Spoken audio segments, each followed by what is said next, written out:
시간 잘 가죠? 시간 잘 안 가요? 잘 가든 안 가든 벌써 6월 중순이요. 자, 그래서 이제 조금만 더 지나면 바로 이제 시험이에요. 예, 그래서 되게 싫은가 보네요. 자,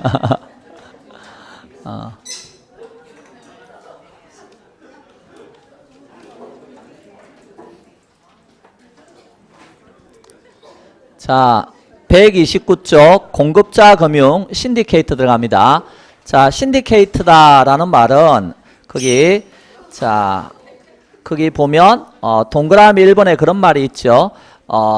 이제 부동산 개발 사업을 공동으로 수행하기 위해서 일반 투자자 자금하고 개발업자의 전문성을 결합한 투자자 집단을 그 신디케이션이라 그러고요. 이를 수행하기 위한 법인의 형태로 만들어졌을 때 이를 신디케이트 이렇게 표현한다는 겁니다.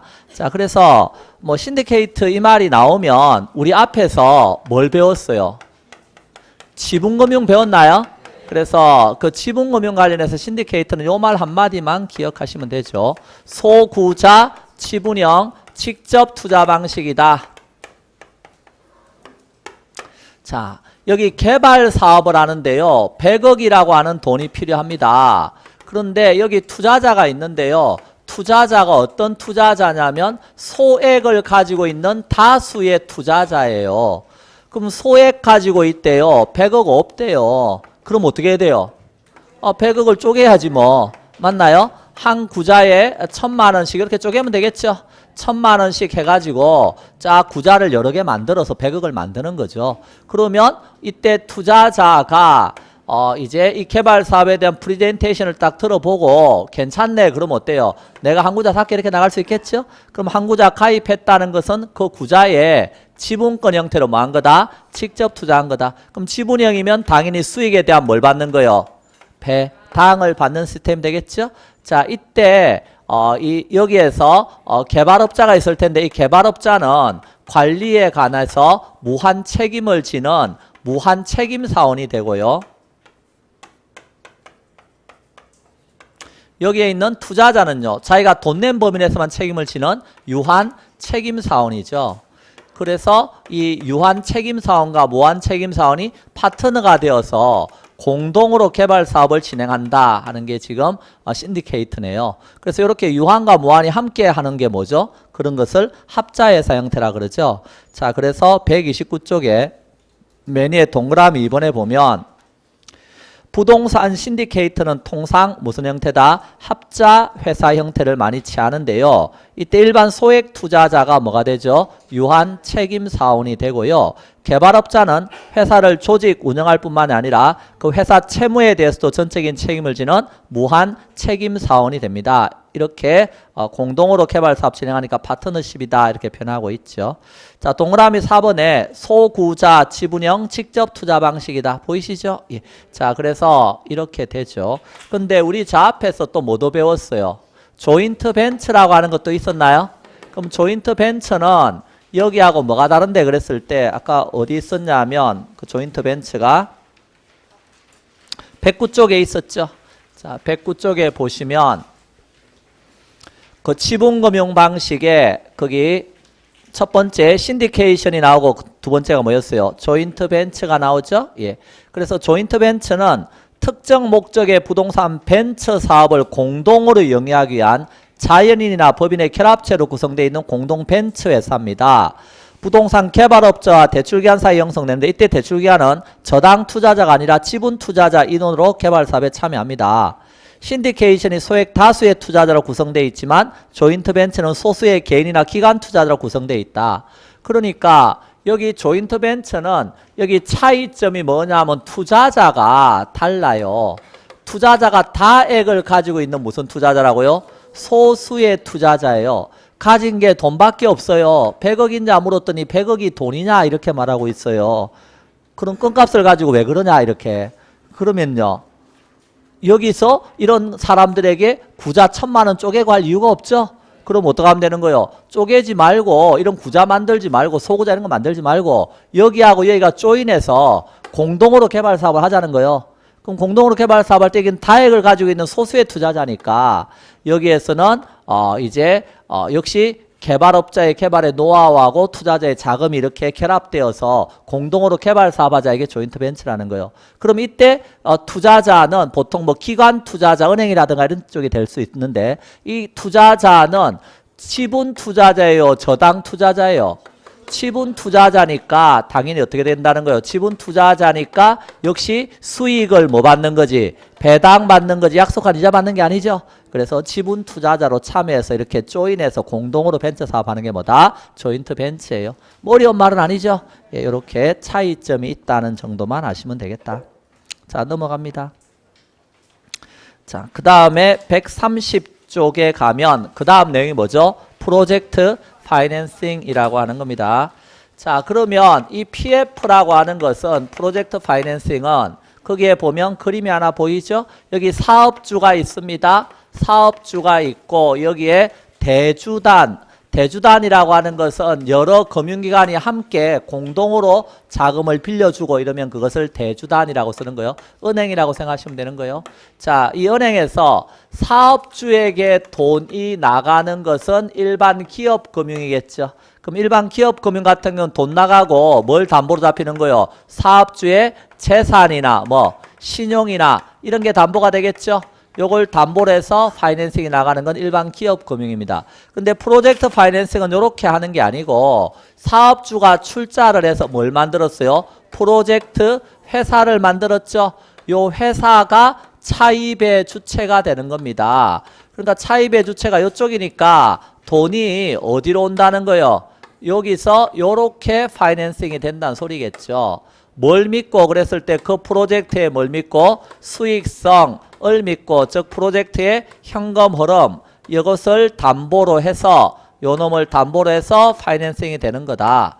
자, 따라서 프로젝트의 수익성을 담보로 해서 자금 융통하는 게 프로젝트 파이낸싱인데, 그러면 특징 그 박스에 있는 내용들 하나씩 보시면 부동산 담보대출 대신에 그 사업의 수익성을 담보로 해서 자금을 조달하죠. 그렇기 때문에 두 번째, 신용이 낮은 사업주도 자금 조달이 가능하다. 그 말 이해됐죠? 여기서는 신용이 안 좋으면 돈 안 빌려줄 거 아니에요. 근데 여기서는 신용이 안 좋더라도 그 프로젝트의 수익성이 좋으면 자금 융통할 수가 있다. 그런 뜻입니다. 자, 그 다음에 해당 사업이 도산하더라도 개인적인 채무가 없는 비소구금융이다. 채권 청구는 해당 사업의 현금 흐름 범위 내에서 가능하다. 그러니까 요 프로젝트의 수익성이 담보되어 있으니까 사업주의 재산이나 이런 게 담보가 아니죠. 그래서 만약에 프로젝트가 도산한다 하더라도 저 사업주한테 쫓아가서 돈 내놔라, 이거 안 된다는 거예요. 요것을 무슨 금융이다? 비소구 금융이다. 그래서 시험에서는 요 비소구 금융이라는 표현을 많이 물어봤다는 거예요. 또는 소구가 제한되니까 뭐라고 쓴다? 제한소구 금융이다. 이런 표현도 쓸 수 있겠죠. 그래서 PF의 특징으로 비소구 또는 제한소구 금융이다 하는 거 알아두시고, 그 다음에 대규모 그 다음에 네 번째 동그라미 이런 말 써놨죠. 부의 금융으로 모기업의 대차 대조표 영향을 주지 않아서 모기업의 채무 수용 능력이 제고된다. 여기에서 돈이 요쪽으로 흘러 들어갔으면 어때요? 여기 사업주의 대차 대조표 밸런스 시트에 차변과 대변이 있는데, 차변에는 자산, 대변에는 부채와 자본이 기록이 되는데, 여기에서 부채와 자본이 기록이 되는데 여기 요 돈이 이쪽으로 왔으면 부채가 늘었겠죠. 그런데 이것은 돈이 이쪽으로 간 게 아니죠, 지금. 그러니까 부채가 늘어나지 않았다. 부채가 늘어나지 않았으니까 장부 바깥에서, 이게 부회죠. 장부 바깥에서 자금을 융통했다. 그러니까 장부에는 손을 안 댄 거죠. 손을 대지 않으면서 자금 융통해서 개발 사업을 하는 방식이다. 그럼 부의 금융 효과가 있으니까 사업주의 부채가 늘어나지 않았으니까 다른 데서 돈 빌릴 수 있겠죠. 그대로니까 채무 수용 능력이 어떻다? 제고된다. 이런 말 쓰는 거예요. 왜냐하면 부채가 늘었으면 딴 데 돈 빌리기 어렵잖아요.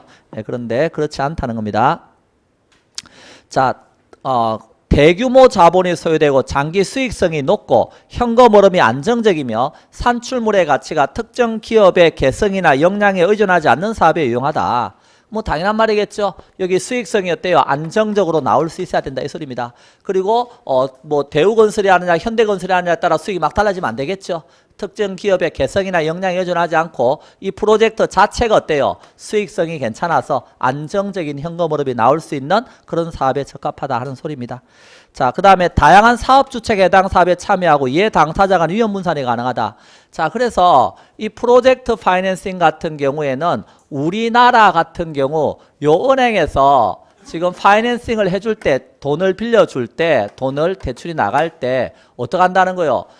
다양한 위험 분산 조치를 해둔다는 겁니다. 다양한 위험 분산 조치를 해준다는 말은 이 프로젝트 회사가 일반적으로 시행사가 되고요. 시행사가 되어서 토지라든가 이런 걸 확보합니다. 토지를 확보한 다음에 여기에 이제 시공사, 건설회사가 있겠죠? 이런 건설회사 찾아가서 자, 우리가 이런 뭐 아파트 개발하는 이런 사업을 하려고 한다. 땅은 확보해놨다. 당신들이 참여해서 뭐 하자. 이제 같이 이거 아파트 같이 짓자 이렇게. 이렇게 하면서 시공사에서 뭐 하겠어요? 타당성 분석해보고 괜찮으면요. 합시다 이렇게 될 수 있죠? 근데 합시다 그러면 뭐가 있어야 돼요? 돈이 있어야 될 거 아니에요? 그러면 어디 찾아가는 거예요? 은행 가서 우리 이거 하려고 하는데 대출 좀 해주시오. 그러면 은행에서 PF 형태의 대출이 되려면 수익성 검토해보겠죠. 검토해서 오케이 되면 돈이 나가는데 무조건 그러면 오케이해서 미래의 수익성만 믿고 얼른 돈 빌려주는 게 아니고 위험을 분산시키기 위해서 우리나라 같은 경우는 다양한 조치를 취해둔다는 거예요. 무슨 조치 취해두는데 하고 보니까 예를 들어서 금융기관은 시행사나 시공사의 부도 등과 같은 사유로 사유가 발생하면 사업권이나 시공권을 뭐 한다? 포기하겠다는 각서 받는다. 아니 갑자기 하다가 얘가 부도요 이래버리면요. 갑자기 공사가 중단되거나 이래 될 거 아니에요. 그때 시공권을 가지고 있으니까 부도 나더라도 계속 우리가 붙잡고 있을래 뭐 이래 되면요. 공사가 지연이 되고 여러 가지 문제가 생길 수 있으니까 너가 요거 포기하겠다는 각서 받아두고 여기도 사업권 포기하겠다는 각서 받아두고 이렇게 한다는 거예요. 그래서 돈을 대출해 줄 때 그런 것들의 안전장치를 해둔다는 겁니다. 이렇게. 자, 두 번째. 그 다음에 시공사에게 책임 준공 의무 지우는 동시에 PF 대출을 인수하게 하거나 이에 대한 보증을 제공하도록 한다. 그러니까 우리나라에서 시행사보다는 시공사의 신용도가 훨씬 더 좋아요. 그러니까 여기서 너거 이거 짓다가 말기 없기다. 책임 준공 의무, 책임지고 끝까지 준공한다는 의무를 부과하고 만약에 돈 나가는 데에서 여기서 너가 어때요? 이게 직업 보증이라든가 채무를 인수하겠다는 이거 약정 쓰라. 요런 것까지 해서 위험을 여기에다 떠넘겨 놓는다는 거예요, 은행에서. 자, 그렇게 위험을 떠넘겨 놓고 또 여기 토지가 있죠? 요 토지도 뭐하라는 거예요? 우리 신탁의 종류 중에 담보 신탁 있죠? 담보 목적으로 신탁을 하라는 거예요.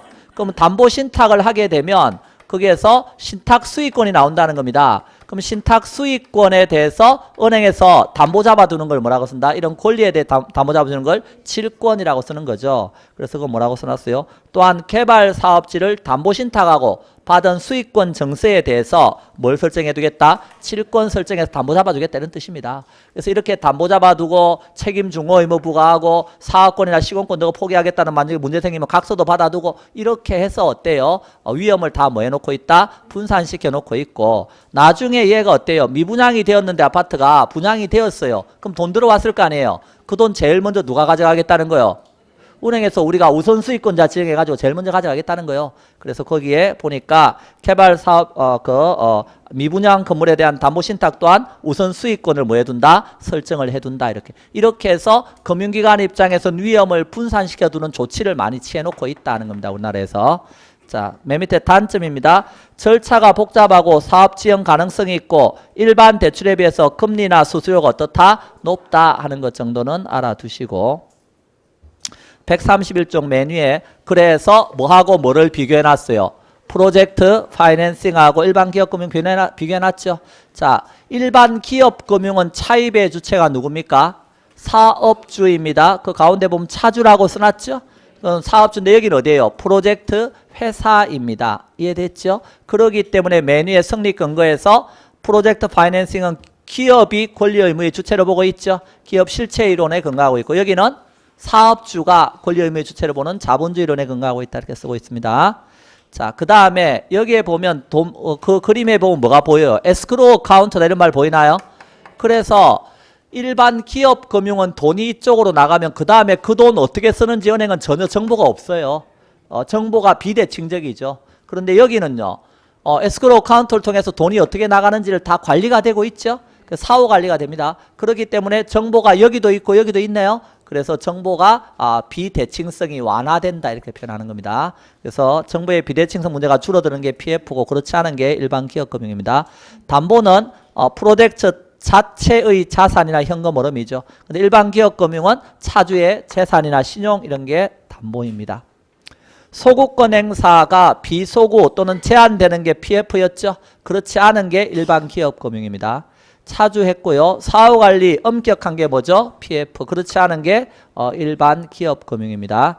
자, 그 다음에 자금관리 에스크로우 어카운트를 통해서 관리가 되는 게 PF고 그렇지 않은 게 일반 기업금융이고요. 채무 수용 능력이 부의 금융 때문에 제고되는 게 PF고 그렇지 않은 게 일반 기업금융이라는 겁니다. 차이점 아시겠죠? 예. 자, 그 정도 보고 넘어갑니다. 자, 132쪽입니다. 자, 132쪽에 가면 뭐가 나오죠? 리츠 이야기가 나옵니다. 리츠. 그래서 리츠 요쪽 파트는 매년 한 문제 정도 꼭 나오는 파트죠. 예, 그러니까 좀 자세하게 볼 필요가 있는데요.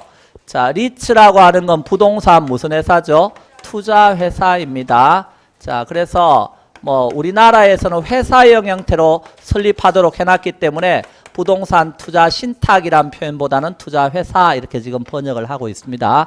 물론 뭐 학문적으로는 투자 신탁 이렇게 번역하기도 합니다. 자, 부동산 투자회사니까 당연히 어디에요? 부동산에 투자를 해야 되겠죠. 근데 투자 대상은 반드시 뭐 부동산만 있는 건 아니고요. 부동산 관련 증권이라든가 부동산 개발 사업이라든가 임대차라든가 금융기관에다가 돈을 어때요? 예치해 놓을 수도 있거든요. 또 부동산 투자회사 같은 경우는 돈 되는 권리가 있습니다. 지상권, 임차권 같은 부동산 사용에 관한 권리도 취득관리 처분할 수 있고요. 그 다음에 부동산 신탁 수익권이 있습니다. 그래서 신탁 기간이 종료되면 그 수익자에게 수익이 기속되는 이런 부동산 신탁 수익권도 역시 취득관리 처분할 수 있거든요. 요런 거에 투자를 한다 하는 겁니다. 돈을 투자를 한다.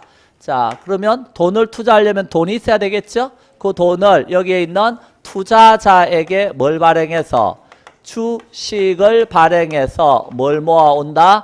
돈을 모아옵니다. 돈을 모아와서 이 돈을 여기 투자해서 여기서 수익이 생기면 그 수익을 뭐 해주겠다? 배당해 주겠다 하는 시스템이 뭐다? 리츠가 되겠습니다.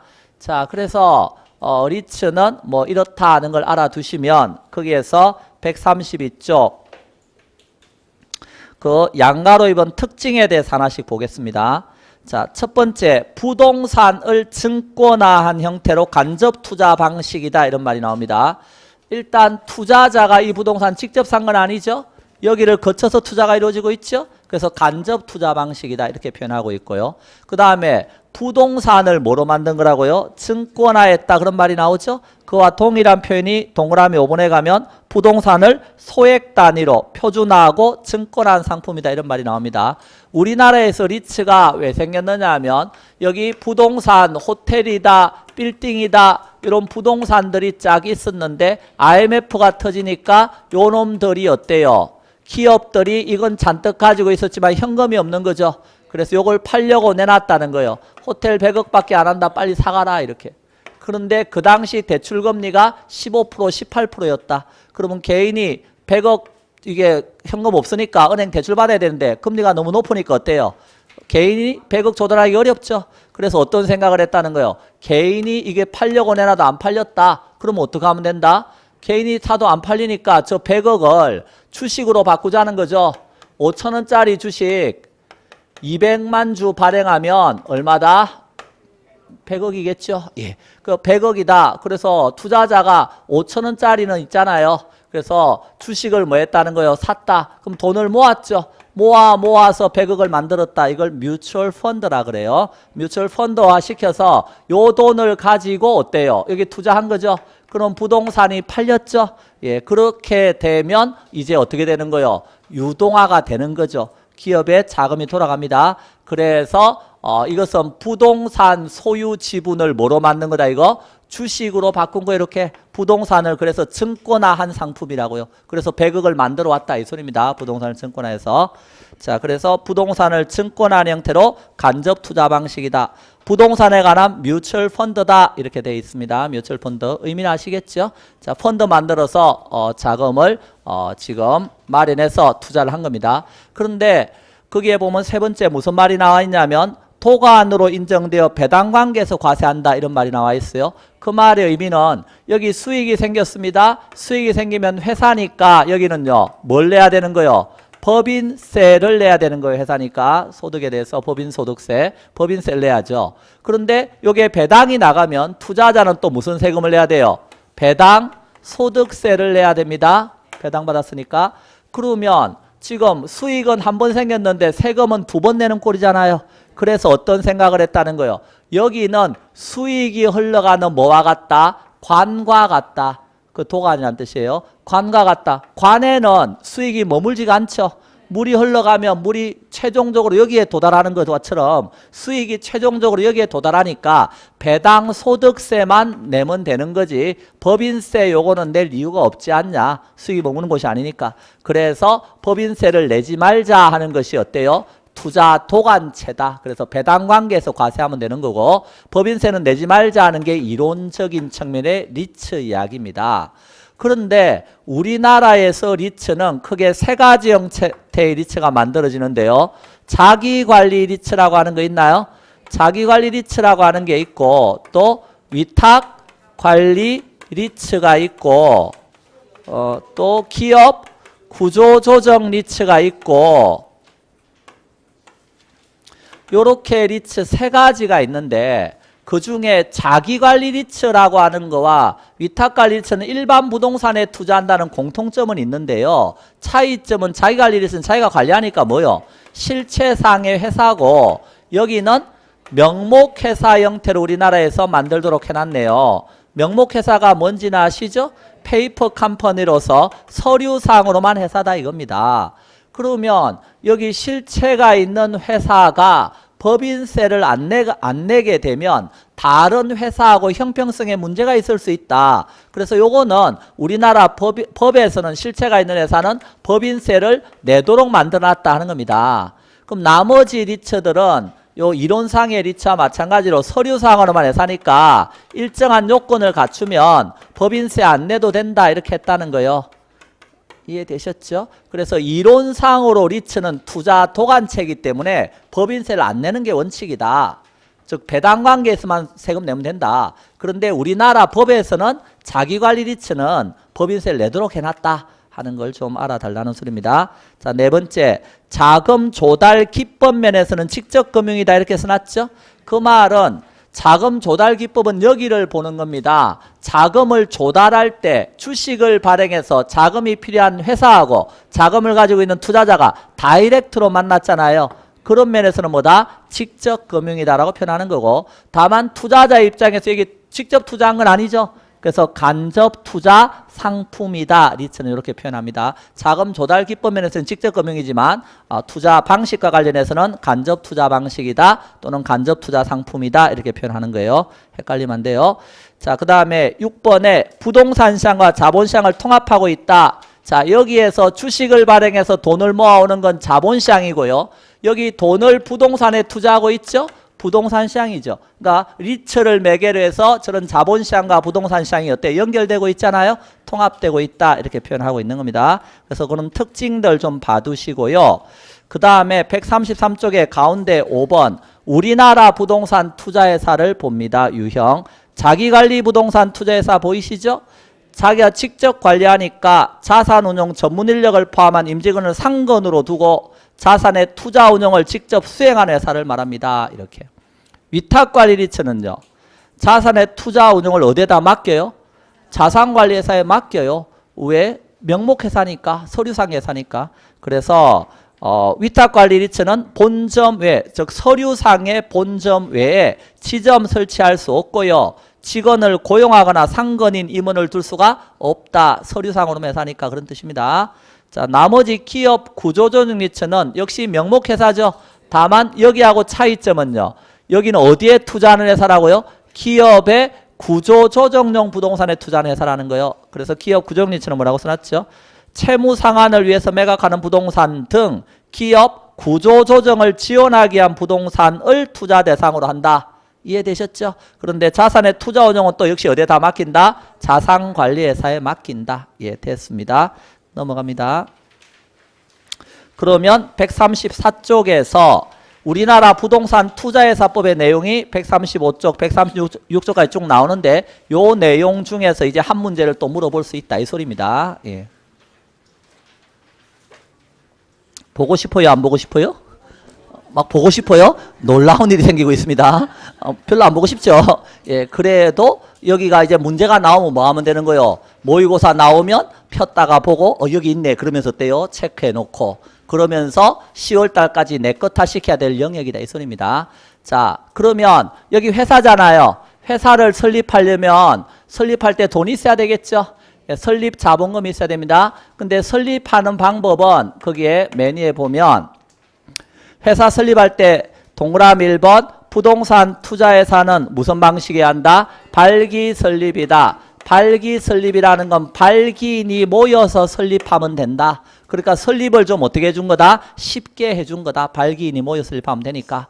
근데 설립할 때 그러면 자본금이 있어야 될 거 아니에요? 설립 자본금 얼마나 있어야 되는데 하고 물어봤더니 얼마나 있어야 된대요?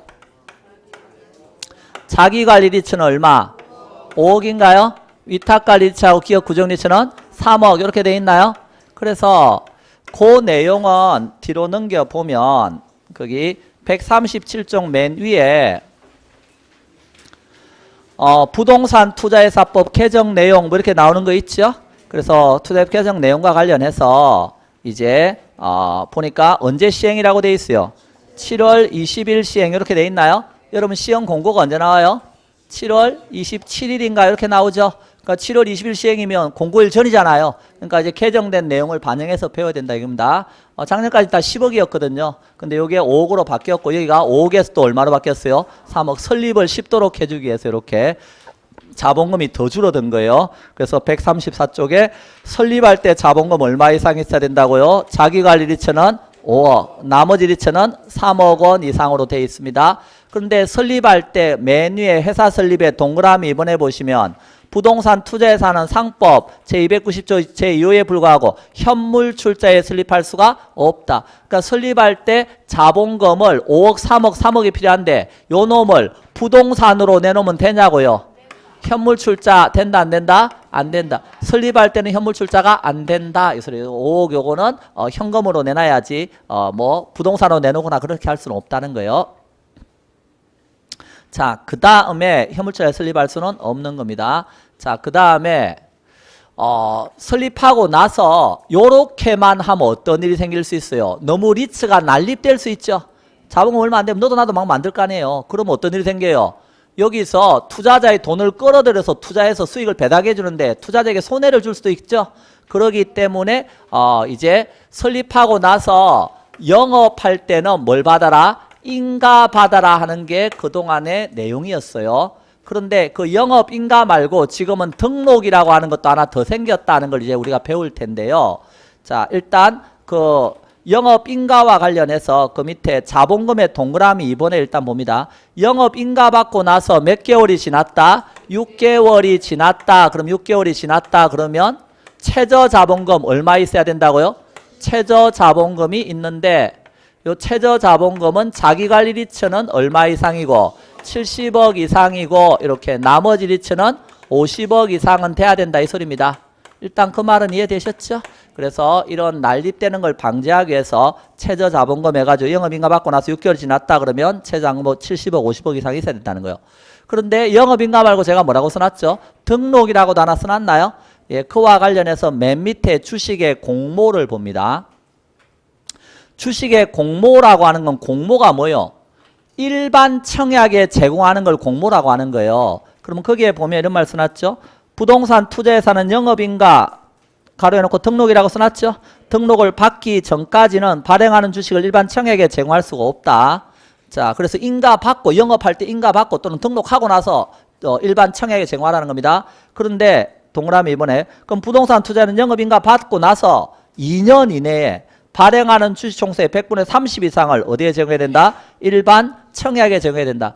그러니까 여기 일반 청약에 제공하라는 말은 주식을 발기인들 자기들끼리만 가지고 있으면 안 되고 요 일반 청약에 얼마 이상 제공하라고요? 30% 이상을 제공을 하라는 거예요. 이렇게. 왜? 자기들끼리만 가지면 개인회사처럼 되니까 그러지 말고 일반 청약에 제공해서 30% 이상에서 공모, 요게 공모예요. 공개 모집이니까 공모해오라 이 소리입니다. 자, 그런데 그 옆에 135쪽 메뉴에 예외라고 써놨죠? 공모 안 해도 되는 예외가 있다는 거예요. 어떤 경우라고 써놨어요? 연기금 등이 리츠 주식의 30% 이상을 뭐하고 있다? 보유하고 있다. 그러면 연기금 이런 데는 어차피 누구 돈이에요? 국민 돈이잖아요. 그런 데서 얼마 이상? 30% 이상 주식을 보유하고 있다면 리츠 회사 주식을 연기금 이런 데서 30% 이상 보유하고 있다. 그러면 요것은 이제 일반 청약에 제공하지 않아도 된다. 그런 소리고요. 그 다음에 건축물 연면적의 100분의 70 이상을 임대주택으로 제공한 리츠의 경우 이런 말이 있나요? 우리가 임대주택을 뭐하기 위해서 활성화시켜주기 위해서 리츠가 매입하거나 건설한 주택의 얼마 이상 70% 이상을 임대주택으로 제공하고 있다는 거예요. 그 말 이해됐나요? 그러면 그런 리츠에 대해서는 일반 청약에 제공하지 않아도 된다. 그럼 일반 청약에 제공 안 하는 건 뭐예요? 다른 말로. 그게 사모란 말이에요. 그럼 사모는 일반 청약에 제공하지 않고 자기들끼리 주식을 뭐 할 수 있어요? 나눠 가질 수 있다 이 소리입니다. 이해됐죠? 그 다음에 거기 134쪽 맨 밑에 오른쪽에 보면 기업 구조조정 리츠는 여러 가지 얘는 특혜를 많이 줘요. 기업의 구조조정을 돕기 위해서 만든 리츠잖아요. 그래서 여기 여러 가지 특혜를 많이 주는데 그 특혜 중에 보면 영업 인가 받고 나서 공모규정 배제라고 써놨나요? 그 말은 여기도 기업의 구조조정 리츠는 공모를 안 해도 된다 그 소리예요. 공모를 안 해도 되면 여기도 역시 뭐가 되는 거예요? 사모가 되는 거죠? 그러면 사모와 관련돼 있는 것들은 뒤로 넘겨보시면 137쪽 메뉴에 1번에 사모형 리츠의 등록제 도입 이런 말이 보입니까? 자, 그러면 첫 번째 자기관리 리츠는 요 리츠는 자기가 직접 관리해야 되니까 요건이 엄격하다는 걸 기억하셔야 돼요. 그래서 요 리츠의 경우는 역시 영업하려면 무조건 뭐 받아야 돼요? 인가 받아야 돼요. 인가. 영업하려면 인가 받아야 됩니다. 그런데 위탁관리 리츠는 다시 나눠지죠.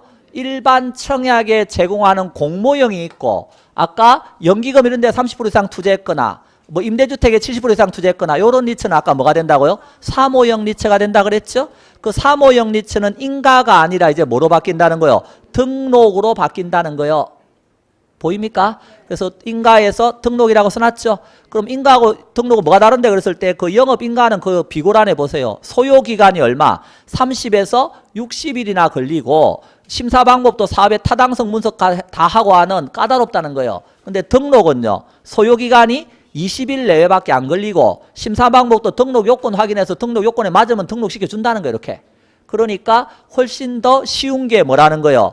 등록이 쉽다. 그래서 요 사모형 리츠 같은 경우는 어떻다? 연기금에서 이렇게 연기금 이런 데서 30% 이상 투자를 한다든지 리츠에 또는 임대주택과 관련해서 70% 이상의 임대주택으로 제공한다든지 요런 거는 이제 말 그대로 요런 공모 절차를 거치지 않는 이런 것들은 일반에 제공하는 게 아니니까 요런 것들은 자기들끼리 사모형이 되니까 좀 요건을 완화시켜서 등록으로 바꿔주겠다는 겁니다. 이해됐죠? 그럼 기업의 구조조정 리츠도 역시 이제 인가가 아니고 뭐요? 등록이다. 그래서 과거에는 다 인가인데 지금 뭐로 바뀌었다? 이런 것들은 사모형은 등록으로 바뀌게 된다. 일단 그 말 이해됐죠? 그러면 다시 앞으로 옵니다. 134쪽.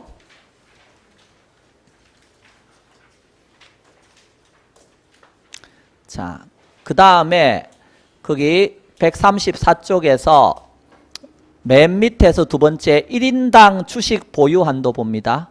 자, 1인당 주식 보유한도 이것도 역시 마찬가지입니다. 개인이 한 사람이 주식을 너무 많이 가지고 있으면 개인의 회사처럼 될 수 있잖아요. 그러니까 그런 걸 막기 위해서 자기관리 리츠는 요건이 좀 엄격하다 그랬죠. 한 사람이 얼마 이상 가지고 있으면 안 된다. 30% 넘어가면 안 된다. 이렇게 된 거예요. 그런데 위탁관리 리츠는 요건을 좀 더 완화시켜줬죠. 그래서 이건 얼마? 40% 이하 가지고 있으라. 100분의 40 이하 이렇게. 자, 발행주 총수에. 그런데 예외가 있어요. 아까 연기금 있었나요? 연기금에서 리츠 주식을 소유한다든지 또는 건축물 연면적의 100분의 70 이상 임대주택에 제공한 리츠 이런 경우 있었죠. 이런 경우는 아까 3호라 그랬잖아요. 그러니까 한 사람이 많이 가지고 있어도 된다는 소리예요. 이해됐나요? 그리고 그 옆에 있는 기업 구정리츠는 애당초부터 공모규정이 배제됐잖아요. 3호니까 여기도 한 사람이 많이 가지고 있어도 된다는 거예요. 이해됐죠? 예, 그래서 3호형 리츠 같은 경우는 이렇게 1인당 주식 보유한도에 제한이 없다는 거 지금 이렇게 알아달라는 겁니다. 자, 그 정도 내용 보시고 135쪽에 맨 위에 상장이라고 되어 있는 거 있죠? 상장과 관련해서는 일반 리츠, 즉 자기관리 리츠하고 위탁관리 리츠는 일정한 요건을 갖추면 상장 요건 갖추면 바로 상장해야 됩니다. 그렇지만 기업 구조조정 리츠는 의무사항이 아니다. 그래서 주식도 자기들끼리 기업 구정 리츠는 나눠 가지고 있을 수 있고 자기들끼리 주식 가지고 있으니까 굳이 그걸 상장할 이유도 없고 그렇게 되는 거예요. 그래서 의무사항이 아니다. 자, 세제상 혜택. 아까 자기관리 리츠는 뭐 내야 된다 그랬죠? 법인세 내야 된다 그랬습니다. 나머지 리츠는요. 법인세가 어떻다? 면제되더라. 이렇게 90% 이상 배당해주면. 자, 자산 구성입니다. 자산 구성이라고 하는 건 부동산 투자회사죠? 그러니까 부동산으로 자산을 좀 가지고 있어야 될 거 아니에요. 맞나요? 얼마나 가지고 있어야 되는데 그랬을 때 그게 보니까 매 분기 말에 이제 총자산의 100분의 80 이상은 뭐로 가지고 있으라? 부동산 관련 증권 그리고 현금, 금융기관에 예치해놓은 현금으로 가지고 있으라. 이해됐나요? 동그라미 1번 내용이죠. 그 다음에 2번에 뭐라고 써놨어? 그 중에서 총자산의 얼마 이상은 100분의 70 이상은 또 뭐 해야 된다? 부동산이어야 한다. 이해됐죠? 예. 자, 그래서 요렇게 된다는 거예요. 자, 그런데 기업 구조조정 리츠는 애당초 기업의 구조조정을 위한 리츠잖아요. 그러니까 기업 구조조정 리츠 같은 경우는 기업의 구조조정용 부동산으로 얼마 이상 가지고 있으면 된다? 70% 이상 가지고 있으면 된다. 됐죠? 예. 자, 그 다음에 전문 인력입니다. 자기관리 리츠는 자기가 관리해야죠? 그러니까 전문 인력이 있어야 되겠죠? 예, 얼마나 있어야 되는데 했을 때 영업인가 받을 때 3명 이렇게 영업인가 받고 나서 6개월이 지났다 그럼 몇 명? 5명 이상 전문 인력을 확보해야 된다는 겁니다. 이렇게. 나머지 리츠는요. 요거는 자산관리회사에 맡기는 거니까 자산관리회사에서 전문 인력이 있으면 되는 거죠. 예, 그래서 넘어갑니다. 그런 의미고요. 배당입니다. 자, 자기관리 리츠 옛날에는 전부 다 90% 이상 다 배당해라 이렇게 돼 있었어요. 그런데 이렇게 하니까 어떤 일이 생겨요? 자기관리 리츠는요. 지금 법인세도 내죠. 배당도 90% 이상 다 나가버리죠. 남는 게 없다는 거예요. 그러니까 나 안 만들래 리츠 이렇게. 그럴 수 있나요? 그래서 올해 말까지 한시적으로 자기관리 리츠는 얼마 이상만 50% 이상만 배당을 해주면 된다. 이렇게 규정을 좀 완화시켜 준 겁니다. 자, 그래서 자기관리 리츠는 해당 연도 이익 배당한도에 얼마 이상 50% 이상 배당해주면 되고 나머지 리츠는 얼마 이상 90% 이상 배당하라 이렇게 된 거 서류상에 사니까 나머지는 자 그런 의미입니다. 그 다음에 운영기간 자기관리는 자기가 하는 거고 나머지는 자산관리회사에 맡기겠죠. 자, 우리가 주식회사라고 하는 회사들 많이 있죠. 뭐 대우조선 해양 다 주식회사잖아요. 그런데 이런 주식회사는 주식을 발행해 자금을 조달한다는 말은 맞죠? 근데 회사에서 은행에서 돈 빌려요, 안 빌려요? 주식회사 돈 빌리잖아요, 다. 그러니까 여기도 똑같이 회사지만 주식을 발행해 자금을 조달하지만 차입이나 사채를 하냐고요. 돈을 빌리거나 회사채 이런 거 발행해서 자금 조달할 수 있냐고요. 있다고 써놨잖아요. 차입과 사채 얼마? 자기 자본의 몇 배 범위 내에서 2배 범위 내에서 만약 주총에 특별히 그래서 몇 배까지도 10배까지도 되네요. 그러네. 자, 그렇게 해서 차익과 사채도 된다는 거 알아두시고 그 다음에 부동산 투자회사예요? 투기회사예요? 투자회사죠. 투자와 투기의 차이점은요. 샀다 팔았다 막 이거 하루 종일 그걸 하고 있으면 투기지. 그러니까 투자니까 요 부동산 샀으면 좀 갖고 있으라 이렇게. 그게 무슨 제한이죠? 처분 제한입니다. 얼마나 갖고 있어야 되는데 하고 물었더니 법에는 이렇게 써놨어요. 5년 이내의 범위 내에서 대통령령이 정하는 기간 동안 갖고 있으라. 그런데 대통령령에 가보니까 거기 몇 년이라고 써놨다는 거예요. 거기 이제 나오는 내용을 쓰는 거예요. 자, 국내에 있는 부동산은 1년이다. 그런데 과거에는 주택은 3년이라 그랬어요. 왜? 주택 사고 팔고 이러면 투기니까 주택은 좀 갖고 있으라. 그런데 리츠에서 뭐라 그래요? 아니 좀 빨리 팔고 좀 자금 회수하면 안 돼요? 막 그러니까 또 어때요? 몇 년으로 낮춰준 거예요? 1년. 그래서 똑같이 1년 돼버렸어요. 그냥. 그래서 국내에 있는 부동산은 몇 년? 1년. 다만 미분양 주택은요. 미분양돼 있는 걸 리츠가 사주면 고마운 일이지. 그러니까 그건 어때요? 네가 알아서 하세요. 이걸 고상하게 정관에 정하는 기간이라고 쓰는 거예요. 예. 정관에 특별하게 정한 게 없으면 뭐 알아서 하면 되잖아요. 자, 국외에 있는 건요. 외국에 있는 건 네가 알아서 하세요. 그게 뭐요? 정관에 정하는 기간 이렇게 돼 있는 거고요. 그 다음에 그 옆에 있는 기업 구조적 리츠는요. 여러 가지 특혜가 많다 그랬죠. 요거는 기업의 구조조정용 부동산을 사주는 것에도 고맙죠. 그러니까 네가 알아서 팔아먹든지 마음대로 하세요. 제한이 없다. 그렇게 써놓고 있는 거예요. 자, 개발 사업과 관련해서 관련해서는 뭐가 개발 사업이라는 거예요? 기업권 토지를 택지, 공장용지로 개발하는 거, 공유 수면을 매립하는 거, 건축물이나 그 밖에 인공구조물 신축하거나 재축하는 거, 이게 다 개발 사업이라는 거예요. 그런데 과거에는 개발 사업에 대해서 개발은 안전해요, 위험해요? 나머지는 부동산 완성되어 있는 부동산 사가지고 사고 팔고 이러면 되는데, 임대차거나 이러면 되는데, 얘는 아직 말 그대로 미성수 땅을 개발해서 건물 지어가 막 분양하고 이런다니까 위험하잖아요. 위험하니까 요건 투자와 관련해서 요건이 엄격했다고 이렇게 여러 가지라. 그래서 이제 총자산의 30% 범위 내에서만 개발 사업 하세요. 뭐 이러면서 어때요? 요런 규제가 있었다는 거예요. 그런데 지금은 그런 규제가 없어지고 개발 사업도 네가 알아서 해라. 알아서 하는데 대신에 국토교통부 장관이 좀 알게끔 뭐는 해야지 않냐? 보고는 해야지. 이런 논리가 있을 수 있나요? 그래서 맨 밑에 동그라미 이런 말이 나옵니다.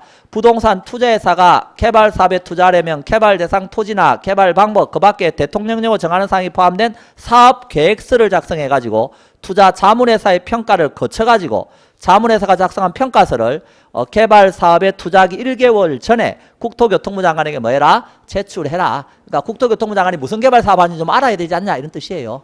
이해됐죠? 예. 자, 넘어갑니다. 자, 136종 메뉴에 합병 제한이라고 써놨습니다. 리츠는요, 리츠가 아닌 회사하고 합병은 된다, 안 된다? 안 된다. 그럼 리츠가 아닌 회사하고 합병은 안 된다는 말은 리츠끼리는 된다는 소리죠.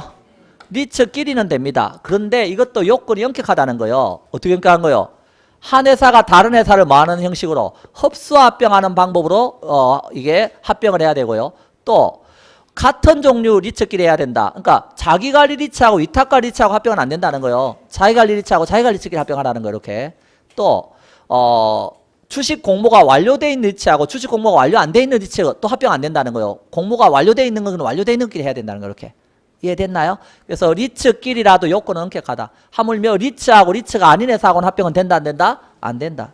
자, 그 정도 알아두시고 그 밑에 두 번째 박스에 부동산 투자회사의 자산 투자 운용 방법이 나옵니다. 여기 써놨죠? 부동산 투자회사는 그 부동산을 뭐 할 수 있다고요? 취득, 관리, 개량, 처분할 수도 있고 리츠에서 그 다음에 부동산 무슨 사업도 할 수 있고 개발 사업도 할 수 있고 부동산에 관한 임대차도 할 수 있죠. 그리고 부동산 증권을 뭐 할 수도 있고 매매할 수도 있고요. 그 다음에 금융기관에다 돈을 예치해 놓을 수도 있다 그랬죠.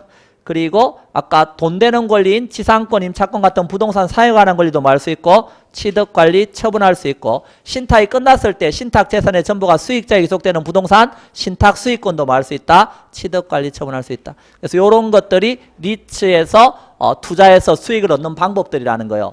그런데 조심할 것은 리츠는 부동산 관련 대출은 돼야 안 돼요.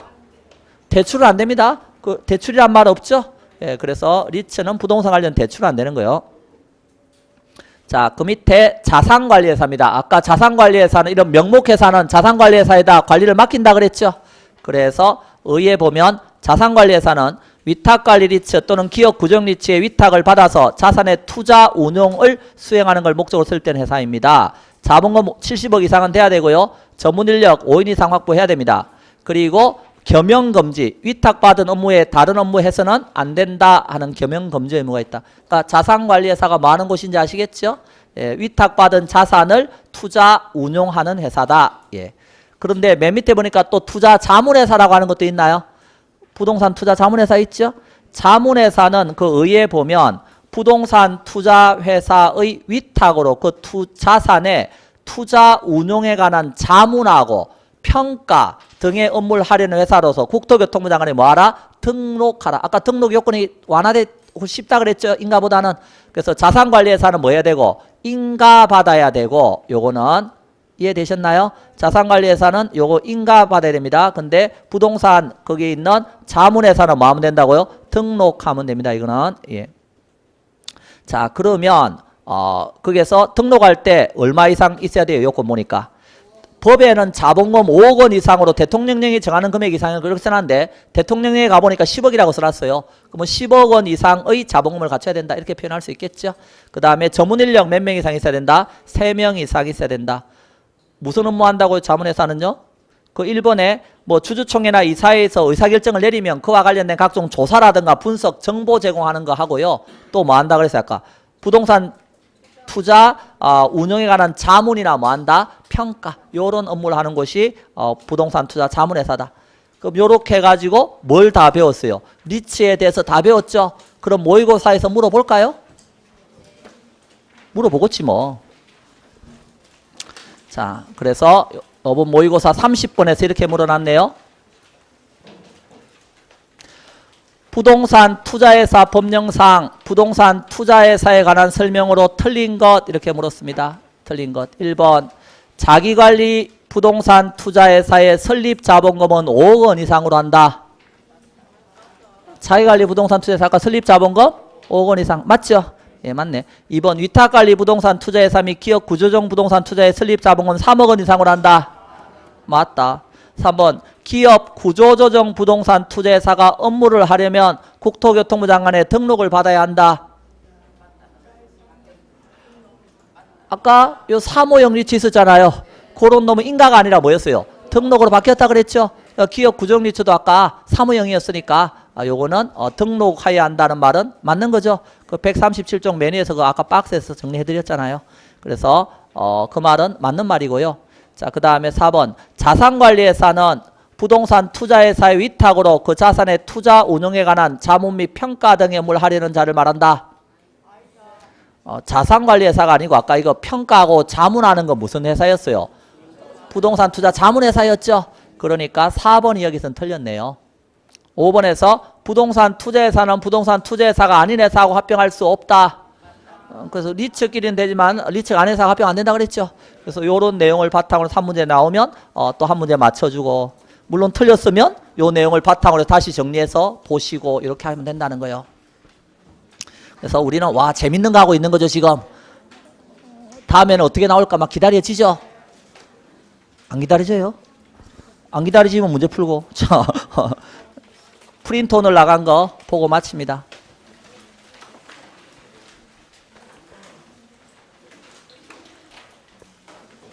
자, 1번 부동산 금융 틀린 거. 1번에서 DTI 규제를 뭐 했다? 강화해서 DTI를 하향 조정하면 주택 수요는 어떻다? 감소한다. 이게 규제가 강화되는 거죠. 돈 적게 빌려주니까 수요는 감소하는 겁니다. 2번 융자금의 금리가 낮을수록 부동산 수요는 뭐 한다? 증가한다. 당연한 말이죠. LTV가 상향 조정되는 건 돈 더 빌려주는 거죠. 그럼 주택 수요는 뭐하고? 증가하고 대출이 하는 위험은요? 커지죠. 예, 돈 많이 빌리면 은행은 위험해지는 겁니다. 자, 3번 틀렸네요. 4번 일반적으로 융자기간이 길고 융자비율이 높으면 대출기간의 위험도도 어떻다? 높다고 볼 수 있다. 은행에서 오랜 기간 동안 돈 빌려주면 불확실성이 크잖아요. 융자비율이 높아지면 돈 많이 빌려주면 위험해지죠. 위험도는 높다. 5번 주택금융은 주택 소요를 수요로 전환시켜주는 역할을 한다. 소요를 뭐로 바꾼다고요? 수요로 바꿔주는 역할을 하는 게 금융이다. 소요는 구매력이 없죠. 근데 이제 자금 융통이 되면 구매력이 생기니까 유효 수요가 된다 이 소리입니다. 두 번째 틀린 거 1번 고정금리 대출의 경우 시장 이자율이 상승했어요. 아까 시장금리가 올라갔다. 그러면 대출자는 이익이다 손해다? 손해다. 기억납니까? 고정금리에서. 그래서 그 위험이 이자 위험인데 누가 지는 거요? 대출자가 지는 위험이에요. 그래서 이건 차입자가 아니고 대출자가 이자 위험에 직면합니다. 1번이 틀린 겁니다. 2번 변동금리 대출은 사전에 약정한 방법으로 일정 기간마다 대출금리 조정하는 방식이고요. 세 번째 대출기간은 이자율 변동에 따른 손실 위험을 피하기 위해서 변동금리 대출 상품을 판매한다. 그래서 차입자 위험을 떠넘기기 위해서 변동금리를 선호한다 그랬죠. 자, 네 번째 시장 이자율이 약정 이자율보다 낮다. 즉 대출금리보다 시장금리가 낮으면 뭔 일 생기죠? 조기 상환 기억납니까? 고정금리 대출 차입자에게 조기 상환할 요인이 생긴다. 맞는 말입니다. 5번 시장 이자율이 약정 이자율보다 높아지면 아까 대출자는 손해가 된다 그랬죠. 예, 수익성이 악화된다. 자, 틀린 것은 요거는 1번 되겠습니다. 자, 3번 저당대부 상환 방법인데 옳은 거 1번 변동금리 저당대부는 예상치 못한 인플레이션이 발생하면 그 위험을 차입자에게 전가시킬 수 없어서 애초에 대부할 때 금리가 고정금리보다 높다. 이거는 고정금리하고 변동금리가 바뀌었죠. 고정금리가 인플레이션 생기도 위험을 못 떠넘기니까 변동금리보다 애초에 금리가 높다 그랬죠. 그래서 1번 고정금리와 변동금리가 바뀌어 있고 2번 동일한 금액을 동일한 조건으로 대출해주게 되면 원리금 균등분할 상환 방법과 원금 균등분할 상환 방법의 경우 첫해 이자는 동일하다. 아까 이자는 같았죠. 잔금 1억이 똑같았으니까 아까. 예. 그래서 2번은 맞고요. 3번 상환 초기 원리금 상환액은 원리금 균등분할 상환 방법이 원금 균등보다 많다. 상환 초기에 어디가 더 많았어요? 원금 균등이 원리금 균등보다 더 많은 거 기억나시죠? 그러니까 이건 3번은 틀렸네요. 자, 4번 원리금 균등분할 상환 방식의 경우 대출기간 중 매월 납부하는 원리금 상환액 중에서 원리금 균등분할 상환의 경우는 원리금이 똑같잖아요. 그런데 초기에는 이자가 높다가 뒤로 갈수록 줄어들죠. 그런데 뒤로 갈수록 원금 상환액은 커진다 그랬죠. 그러니까 원리금 상환액 중에서 대출 원금 분할 상환액의 규모는 점점 뭐하고 있어요? 늘어나고 있는 거죠. 뒤로 갈수록. 그래서 줄어든다는 표현은 틀린 표현이네요. 늘어납니다. 4번 틀렸고 5번 원리금 균등 분할 상환 방법은 점정 상환에 비해서 상대적으로 초기에 자금 회수가 빨라요, 느려요? 원리금 균등이 초기에 더 받아오잖아요. 점정 상환보다는. 그래서 자금 회수가 더 빠르죠. 아까 우리 배웠죠. 자, 4번 점정 상환, 원금 균등, 원리금 균등 세 가지 상환 대출 상환 방식 중에서 다음 질문에 적합한 방식은 기억번 총 상환액의 크기가 가장 작은 상환 방식은요. 총 상환액은 아까 원금 균등이 제일 작다 그랬어요. 그래서 왜 이자가 적으니까. 예. 자, 그래서 기억번은 원금 균등. 니은번 대출 초기에 아까 DTI가 가장 큰 상환 방식은요. DTI가 뭐라고 했어요? 뎁 투 인컴이라 그랬죠? 인컴 소득은 똑같아요. 뎁 원리금이죠. 원리금이 초기에 가장 큰 게 뭐였어요? 원금 균등이었던 거 기억나죠? 상환액이. 그러니까 초기에 DTI가 가장 큰 건 뭐다? 원금 균등입니다. 답은 5번이 되는 거죠. 자, 5번 MBS 잘못된 거. 자, 1번 MBB의 경우 주택 저당 채권 매수자가 누구예요? 투자자죠. 투자자는 콜방할 수 있는 장치가 없다. MBB는 발발이니까 권리가 발행자가 다 가지고 있고 위험도 발행자가 다 따앉죠. 그럼 투자자는 안전하다 그랬어요. 그러니까 방어가 된다. 이렇게 알아달라 그랬죠. 자, 1번 틀렸네요. MPTS의 경우 주택 저당 채권 총액하고 이체증권 발행은 같다. 아까 모기지하고 MPTS 발행은 같다. 예. 3번 MPTB는 지분채권 혼합형 MBS로 저당 채권과 이체증권의 혼합형이라고 할 수 있다. 이 경우 투자자가 만기 전 변제위험을 부담한다. 거기 PT가 페이스루라 그랬어요. 원리금이 투자자에게 넘어간다 그랬죠. 원리금 수취권이 투자자에게 있으니까 그 조기상환위험도 누가 따는다? 투자자가. 예, 그래서 만기 전 변제, 다른 말로 조기상환위험입니다. 그것은 투자자가 진다. 맞습니다. 4번 저당 투자자의 입장에서 MBB가 MPTS보다 안전하다. MPTS는 투자자가 권리를 싹으로 가지고 있으니까 위험도 투자자에게 다 있다 그랬죠. 근데 MBB는 발발이라서 권리를 발행자가 다 가지고 있으니까 위험도 발행자에게 있고 투자자 입장에서는 안전하다 그랬죠. 콜방어 된다 이렇게 배웠잖아요. 그래서 4번은 MBB가 더 안전한 거 맞습니다. 자, 5번 CMO는 저당 차입자의 원금과 이자를 트렌치별로 직접 지급하기 때문에 이체증권 성질을 지니고 있다. 원리금이 투자자에게 이어지는 건 MPTB하고 같다 그랬죠. 그래서 이체증권 성질을 지니고 있습니다. 자, 잘못된 건 1번이 되겠습니다. 자, 오늘 강의는 여기까지 하고 마치겠습니다. 자, 오늘 강의 마칩니다. 자, 수고하셨습니다.